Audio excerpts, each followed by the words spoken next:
जय हिंद दोस्तों, सैनिक जीवन चैनल में आपका हार्दिक स्वागत है। दोस्तों बात करते हैं हेडलाइंस की। हेडलाइंस में आज बात करूंगा, department of pension and pension welfare ने दिया जवाब। आखिर डीआर महंगाई राहत किसके लिए है लागू, और 15 साल के बाद कम्यूटेशन ऑटोमेटिक क्यों नहीं हो रहा है बंद, और इसके एरियर में क्या आ रही है टेक्निकल समस्या। क्या आपको 1 अप्रैल को आपकी पेंशन के साथ एरियर का भुगतान होगा, यानी इसके ऊपर इकोनॉमिक टाइम्स की एक रिपोर्ट जिन्होंने DOPPW से जवाब मांगा और उनका जवाब क्या है। और दोस्तों बात करूंगा 1 करोड़ सैनिकों को सीधा संदेश, 11 मांगे करूंगा मंजूर, और मोदी जी और राहुल जी की सैनिकों के ऊपर राजनीति, देशभक्ति के ऊपर राजनीति का मैं वीडियो ऑडियो और ये सुनाना चाहता हूं कि नया भारत आतंक के जख्म को नहीं सहता है, पूरी ताकत से सबक भी सिखाता है। भारतीय जनता पार्टी 370 पार करेगी, एनडीए 400 पार करेगी और फिर एक बार मोदी सरकार बनेगी।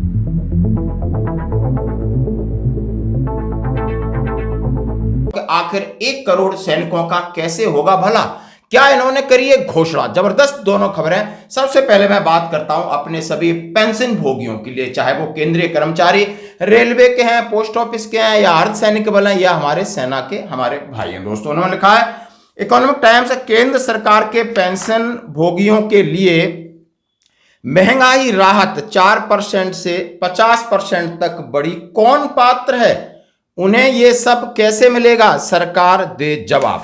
और उन्होंने कहा कि पेंशन और पेंशन भोगी पारिवारिक पेंशन को डीआर पेंशन का कब मिलेगा एरियर, और DOPPW का क्या है जवाब। और उन्होंने कहा कि क्या कम्यूटेशन ऑटोमेटिक क्यों नहीं हो रहा है बंद। और ये खबर है जिसके लिए मैं बात करता हूं कि केंद्र सरकार के पेंशन भोगियों की महंगाई राहत 4% से बढ़ाकर 50% तो कर दी गई है, और संशोधित दरें जनवरी 2024 से प्रभावी भी हैं। बढ़े हुए डीआर के लिए कौन होगा पात्र, उसकी गणना कैसे की जाएगी। 13 मार्च 2024 को एक ऑफिस मेमोरेंडम पेंशन और पेंशन भोगी कल्याण विभाग ने कहा, बढ़ा हुआ डीआर निम्नलिखित श्रेणियों पर लागू होगा।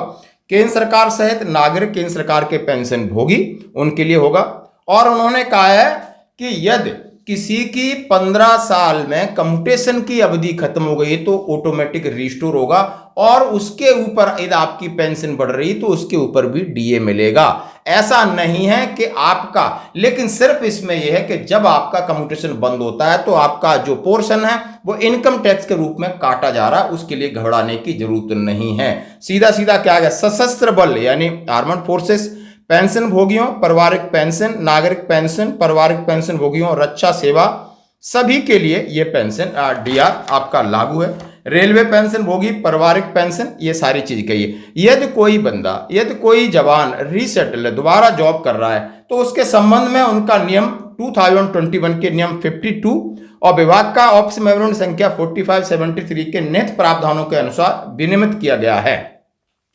और उन्होंने 2799 का हवाला देते हुए कहा है, जहां एक पेंशन भोगी 1 से अधिक पेंशन प्राप्त कर रहा है वहां डीआर के विनियम से संबंधित प्रावधान अपरिवर्तित रहेंगे, यानी उसका जिस नियम के दायरे में आएगा उस हिसाब से मिलेगा। दोस्तों उन्होंने कहा पेंशनर्स को कब मिलेगा डीआर, महालेखा के कार्यालयों, अधिकृत पेंशन संवितरण बैंकों से अनुरोध है कि भारत के नियंत्रक और महालेखा परीक्षक भारतीय रिजर्व बैंक से किसी अन्य निर्देश की प्रतीक्षा किए बगैर निर्देशों के आधार पर पेंशन भोगियों और पारिवारिक पेंशन भोगियों के लिए महंगाई राहत, जिसको हम डीआर बोलते हैं, भुगतान की व्यवस्था करें। भारत के नियंत्रक एवं महालेखा परीक्षक के सभी महालेखाकारों को संबोधित पत्र संख्या 528 TA सो एंड सो के अनुसार उन्होंने जो रेफरेंस दिया है, और भारतीय स्टेट बैंक, उसकी सहायक कंपनियों, सभी राष्ट्रीयकृत बैंकों को एक प्रावधान है, जो प्रावधान का उन्होंने उल्लेख किया गया है। इसमें कहा गया है कि महंगाई राहत के बकाये का भुगतान मार्च 2024 की पेंशन और फैमिली पेंशन के वितरण की तारीख से पहले नहीं किया जा सकता। जैसा कि DOPPW ने बैंकों से बिना किसी अगले आदेश की प्रतीक्षा किए तुरंत पेंशन भोगियों और पारिवारिक पेंशन भोगियों के लिए डीआर का वितरण शुरू करने के लिए कहा गया है। पेंशन भोगियों और पारिवारिक पेंशन भोगियों को जल्दी उनकी बढ़ी हुई महंगाई राहत मिलने की हमें संभावना है। जैसा कि हम सभी जानते हैं 4% बढ़ा है, और ये सारी चीजें उन्होंने कहा है। ये आपको इकोनॉमिक टाइम्स की एक रिपोर्ट है, आज की रिपोर्ट है, और बिल्कुल कहा है कि डीआर का जो एरियर का सेंस है, तो उन्होंने अनुरोध किया है कि आप 31 मार्च नहीं, आप 1 अप्रैल को इसको पेड कीजिए, जैसा कि उन्होंने महानियंत्र लेखा और जो भी पेंशन डीओ पीपीडब्ल्यू के लिए गुहार लगाई। दोस्तों बढ़ते हैं अगली खबर की तरफ। जैसा कि मैं बात कहूंगा राष्ट्रवाद की, अभी थोड़ा आपको ये वीडियो देखना होगा जहां पर मोदी जी कह रहे हैं ये नया भारत आतंक के जख्म को नहीं सहता है, आतंक के जख्म देने वालों को पूरी ताकत से सबक भी सिखाता है। आज इनके सपनों को पूरा करा है। मुझे भी पूरा विश्वास है कि मोदी जी के नेतृत्व में भारतीय जनता पार्टी 370 पार करेगी, एनडीए 400 पार करेगी और फिर एक बार मोदी सरकार बनेगी। ये नया भारत है।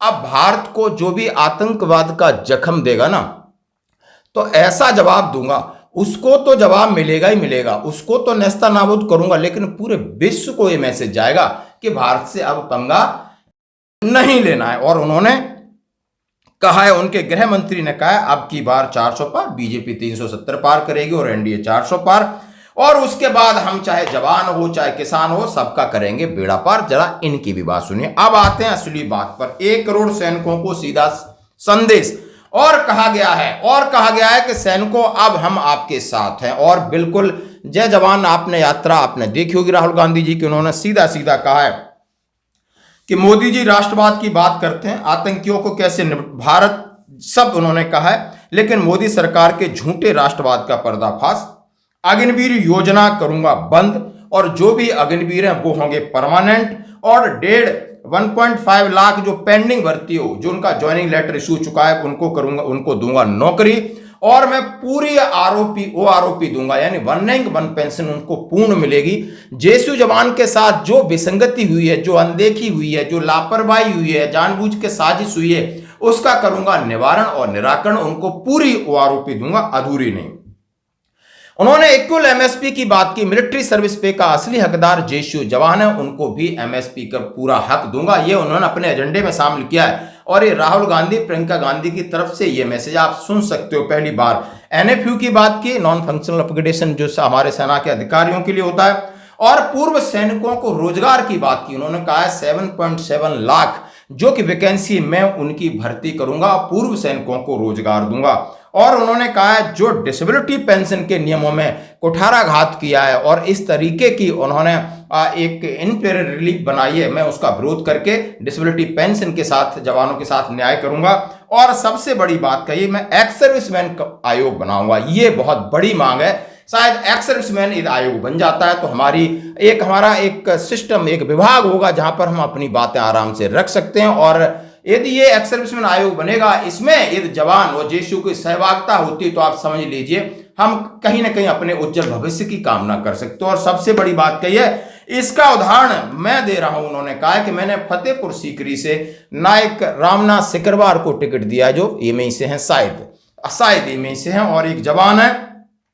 बिल्कुल आप समझ सकते हो जवान का कितनी माली हालत होती है और उनके डेडिकेशन और डिटर्मिनेशन जो समाज के लिए काम कर रहे हैं। तो कांग्रेस ने इस चीज को भुनाया है, यानी आखिर 1 करोड़ सैनिकों का कौन करेगा बेड़ा पार, आप समझ सकते हो। अब मोदी जी ने इन सब चीजों से उठकर उन्होंने आतंकवाद, राष्ट्रवाद और विश्व में सेना के सहारे जिन्होंने आतंकवाद को खत्म किया, अब उसकी बात कर रहे हैं। और कांग्रेस दोबारा सैनिकों की तरफ लौटी है, उन्होंने एक एक चीज का असली से आपका विवरण दिया जो कि मैंने आपके साथ साझा की। आज की खबरों में इतना ही, बने रहे हमारे साथ।